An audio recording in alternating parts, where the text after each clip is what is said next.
मैं सुंदराम वर्मा, प्रगतिशील किसान, गांव दांता, जिला सीकर, राजस्थान से हूं। और 1973 में बीएससी करने के बाद मेरा पैतृक धंधा खेती होने के कारण मेरी खेती में रुचि थी। मैंने खेती का काम करना शुरू किया और इस कारण कृषि विभाग, कृषि विश्वविद्यालय, केवीके, फॉरेस्ट डिपार्टमेंट इनके संपर्क में आया और उनके सामने जो आने वाली समस्याएं थीं वो रखता और समाधान भी प्राप्त करता। इसके साथ में वैज्ञानिकों से मेरा गहरा संपर्क हुआ और कई प्रकार के प्रयोगों में मैं भागीदार हुआ और मेरे खेत में भी कई प्रकार के प्रयोग हुए। तो इस तरह से वैज्ञानिक गतिविधियों के तौर तरीके मेरे समझ में आया, क्योंकि मैं विज्ञान का विद्यार्थी था, खेती मेरा पैतृक धंधा था।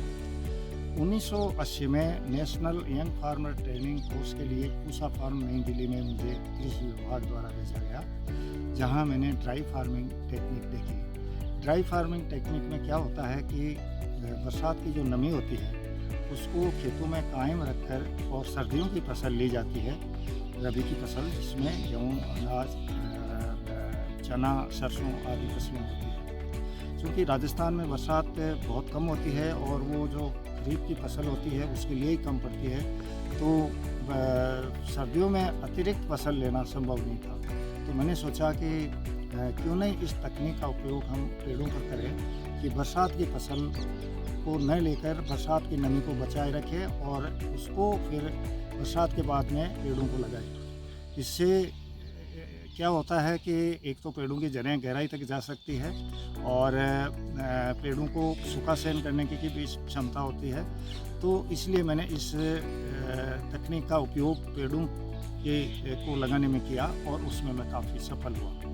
मैंने जब ये देखा कि ये पेड़ इसमें सफल हो रहे हैं तो मैंने सबसे ज़्यादा पानी पीने वाला पौधा सफ़ेदा यूकलिप्टस पर इसको आजमाया और उसमें भी मुझे सफलता मिली। तो इसके बाद में सिस्टमिक ढंग से अगले 10 वर्षों तक, यानी 90-92 तक, अलग अलग तरह की ज़मीन, अलग अलग तरह के पौधों पर मैंने इस पर प्रयोग किया और एक सरल और सब जगह अपनाई जाने वाली विधि मैंने इसमें विकसित की।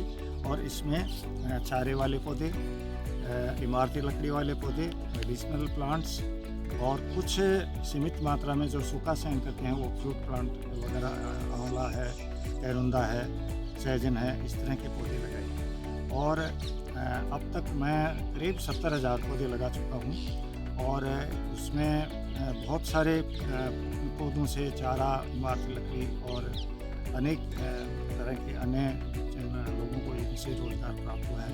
1995 में मैं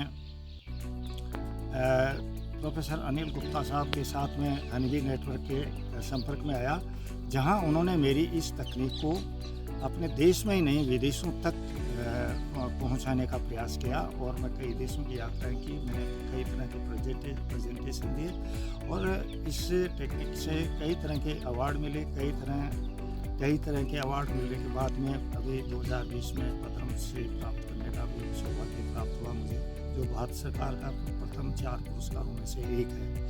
और अभी मैं इस काम को आगे बढ़ा रहा हूँ और एग्रो फॉरेस्ट्री सिस्टम पर काम कर रहा हूँ, जिसमें पेड़ भी हो, पेड़ों की आमदनी भी हो और उसके साथ साथ में फसलें भी जो हैं उनकी में आमदनी हो। और ऐसे मॉडल तैयार कर रहा हूँ कि जिसमें बिना किसी पानी के, बिना